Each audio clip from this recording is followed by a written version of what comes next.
Aujourd'hui, nous allons parler du compromis de vente.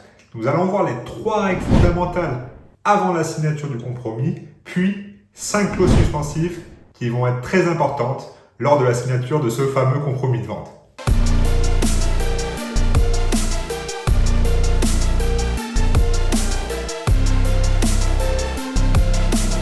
La première règle fondamentale est de toujours avoir recours à votre notaire lors d'une opération immobilière. Celui-ci vous représentera tout au long du processus. Si vous avez déjà un notaire, vous pouvez le contacter avant la signature du compromis. Si vous n'en avez pas, il faudra vous trouver un notaire qui vous représentera lors de cette opération et pendant les autres opérations, vous allez construire une relation sur long terme et également il pourra intervenir pour des montages par exemple de sociétés familiales ou des questions de transmission de patrimoine. Donc j'insiste bien, il faut toujours avoir votre notaire lors de l'opération et le vendeur pourra également avoir le sien. Et pour petite précision, cela ne vous coûtera pas plus cher. La deuxième règle fondamentale lors de la préparation de la signature du compromis de vente sera de toujours récolter tous les documents bien avant la date du compromis. Donc ces documents obligatoires peuvent être par exemple les différents diagnostics plomb, amiante, etc. Le fameux DPE, donc le diagnostic de performance énergétique. Pour un immeuble de rapport, par exemple, il faudra bien demander un diagnostic par lot, c'est-à-dire un diagnostic par appartement et également le diagnostic de l'immeuble de rapport dans son ensemble.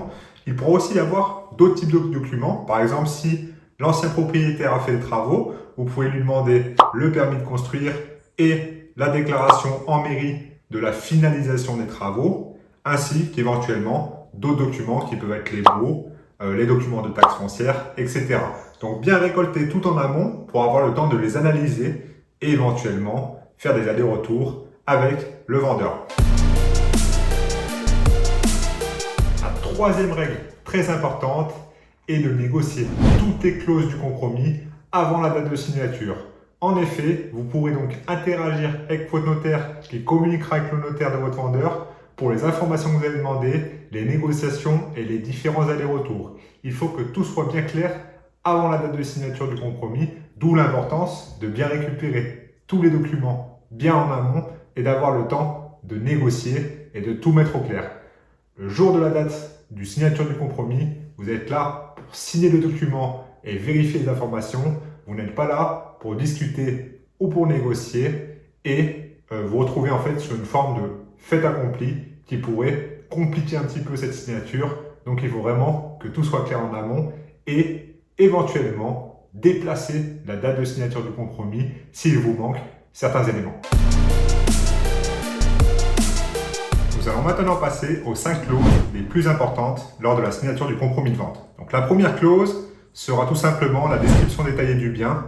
Donc il faudra bien vérifier avec vos notaires le cadastre pour voir que la parcelle correspond bien à ce que vous achetez, la taille du bâtiment, donc en nombre de mètres carrés, et l'empreinte du bâtiment sur le cadastre, de bien vérifier que tout correspond et que le propriétaire est bien propriétaire du terrain et du bien immobilier. La deuxième chose, c'est servitude de passage. Donc vérifier s'il y a d'éventuelles servitudes de passage, donc soit qui sont déjà inscrites sur son compromis, soit qui sont logiques. Si par exemple vous voyez qu'il y a un chemin qui passe à côté de l'immeuble ou de votre bien et qui accède à une autre parcelle mais qui n'est pas mentionné sur le compromis, vous allez pouvoir en parler avec votre notaire. Donc sur la description détaillée, il faut aussi vérifier que dans le cadre de l'achat d'un immeuble de rapport, que les biens soient bien distribués officiellement en lot, donc une découpe officielle, c'est-à-dire que par exemple c'est un immeuble de 5 appartements, qu'il y ait bien 5 lots sur le compromis de vente et de manière légale.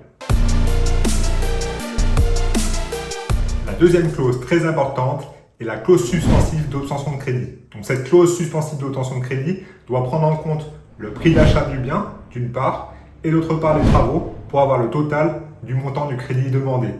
Donc pour cette clause, vous allez avoir une durée pour obtenir le crédit. Donc l'idée va être de négocier avec le vendeur en amont, comme on l'a vu avec le notaire du vendeur, pour avoir une durée qui soit la plus longue possible. En général, il vous propose par défaut autour de 3 mois. Vous allez plutôt demander 4 mois ou plus. Et surtout, lorsqu'il va y avoir des périodes comme par exemple le mois d'août ou éventuellement les fêtes de fin d'année où les délais peuvent être beaucoup plus longs. Dans cette clause, vous allez aussi demander de présenter une seule attestation de refus de crédit en cas de refus de crédit par la banque, plutôt que deux, parce que des fois ils en proposent deux. Donc bien vérifier et bien noter toutes ces dates dans votre agenda pour ne pas faire d'erreur lors de la signature du compromis de vente. Le troisième point qui est complémentaire à la clause précédente sera les autres clauses suspensives éventuelles. Donc ça peut être par exemple la demande d'un permis de construire, la demande de régularisation d'un permis de construire ou d'une déclaration préalable, la demande d'une attestation de connexion à tout à l'égout, la demande de baux par exemple de locataire ou de sortie d'un locataire qui a des impayés, etc. Ou par exemple l'analyse de la structure du bâtiment. Donc tout ça, vous allez pouvoir également le mettre en clause suspensive lors du compromis de vente. La quatrième clause importante est le séquestre. Donc le séquestre, ça peut être une somme d'argent qui peut représenter environ 10% du montant de bien qui vous sera demandé en dépôt d'acompte lors de la signature du compromis. Donc là, il faudra négocier peu ou pas de séquestre. Donc par exemple, si vous achetez un bien à 200 000 € et qu'il vous demande autour de 20 000 € de séquestre, vous allez demander de ne pas payer de séquestre ou éventuellement de payer 5 000 €, donc c'est-à-dire bien négocier en amont ce montant-là. Donc le séquestre vous sera bien évidemment remis si jamais la vente ne va pas à son terme et que vous avez bien activé les clauses suspensives. Cinquième clause très importante se nomme la clause de substitution. Cette clause stipule que lors de la signature finale de l'acte authentique, c'est-à-dire de l'acte d'achat du bien immobilier, vous pourrez substituer une société, donc par exemple une SCI que vous détenez ou avec d'autres associés pour pouvoir acheter le bien immobilier. C'est-à-dire que vous pouvez soit l'acheter en nom propre, par exemple pour faire du LBNP ou une résidence principale, ou l'acheter en société avec une SCI, une SARL de famille, etc. J'espère que cette vidéo vous a plu. N'hésitez pas à liker, vous abonner ou à commenter et nous vous créerons de plus en plus de vidéos de ce type pour vous offrir de la valeur.